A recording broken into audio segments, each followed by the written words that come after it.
Hi, there's a lot going on with the coronavirus situation, and what I'm going to try and do is update people as frequently as possible as new information emerges.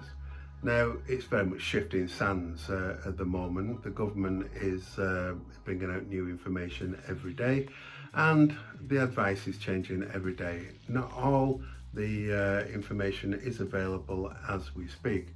However, I do have some of the more up-to-date information from the Chartered Institute of Personnel and Development, who conducted a webinar on Friday with the most up-to-date information possible on this. And still there are many questions unanswered. So what I want to do is inform people of what's happening at the moment. And today I want to concentrate on furlough leave. Now, furlough leave is a new term and expression that we've not really heard before in the UK. I'd noticed it a while ago being used in America when the central government was looking to furlough public sector employees whilst they set a budget or agreed a budget. And basically my understanding was it was like people being laid off, which effectively is what it is. Now, it's introduced so that we can avoid redundancies, and a lot of large organisations and companies are already taking advantage of this. And small companies need to be aware of the availability of this furlough leave. Now, there are a couple of things that apply here. Right?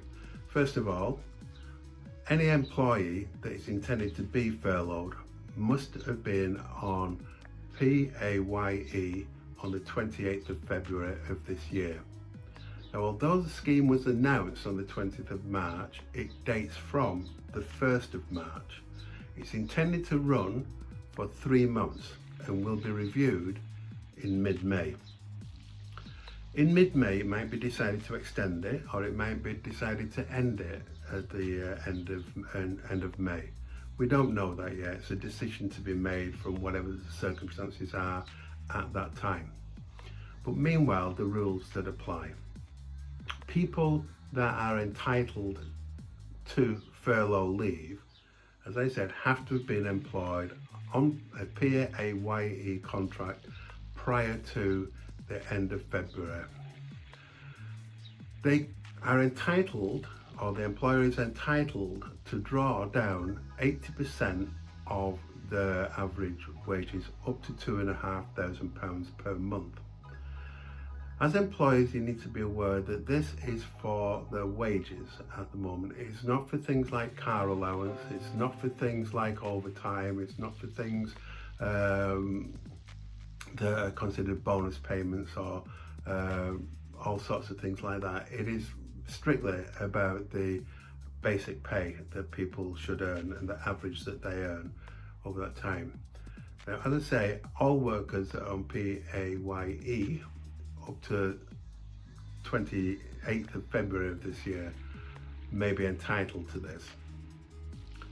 Now, to draw this, the employer will have to access the government's new portal, but that is not expected to come live until the end of this month. Maybe before, but it's not likely until the end of this month. So there is a bit of a time gap on this. Now, employers do not have to pay 100%, but they do have to pay the total that they draw down from the government. So an employer cannot draw down 80% of someone's wages and only pay them 75%. It has to be that they pay them the 80%. And an employer can top up to 100%.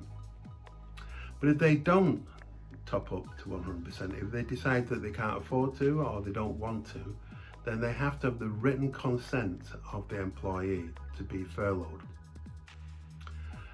Now, remember, this is about avoiding redundancies and having that dire economic impact on everyone's lives with, that goes with being made redundant.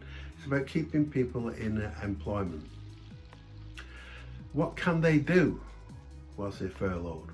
Well, they cannot work for you to produce any gain, but they can volunteer and they can undertake training.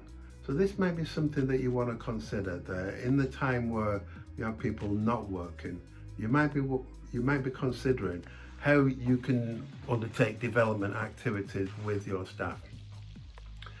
Now, on Friday, I watched the director of HR for Waterstones, the booksellers, explain how they had furloughed something like 90% of their staff, and now we're talking about thousands of people. And they've generated within a very short time what can be described as current best practice. Now, some of the things that we talked about were the issues of producing selection criteria. Now, what they did was they adapted their redundancy policy to meet a selection criteria for furloughing employees. Now, this is important. This is really, really important. That if you are considering furloughing employees, you need to consider the mechanisms through which you're going to do this. And having a set of criteria that is going to help you to decide who should be furloughed and for how long will help you avoid any form of discrimination, because all other employment law will still apply, including the Equalities Act. So when you start looking at who is to be furloughed, to have an objective set of criteria in place will help you make the right decision for the right times, and it will help you stay out of any employment courts should discrimination be identified by not applying objective criteria. Now remember, you don't have to intend to discriminate. Sometimes it can be quite accidental, but if you've got those sort of objective criteria, that will help you avoid making that kind of mistake. So other things that we talked about by the director of HR at Waterstones included making sure that communication was in place, effective communication. They actually found that to communicate with furloughed employees, their systems were simply not adequate, and so they revised them very, very quickly. As smaller employers, we need to make sure that we are communicating what's going on, how well we're doing, how well they're doing. Keep in touch with the people that are furloughed, because the anxiety that goes with being left out to dry, it ain't good. So you don't want to have that. Keep in touch, build a communication strategy that's going to work. Make sure that when you talk about the potential of furloughing employees to employees, you do it as if you were looking at a redundancy program, and you do it as an act of consultation.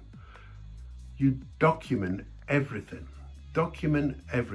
so that people know exactly what has happened, exactly what a conclusion of a meeting was.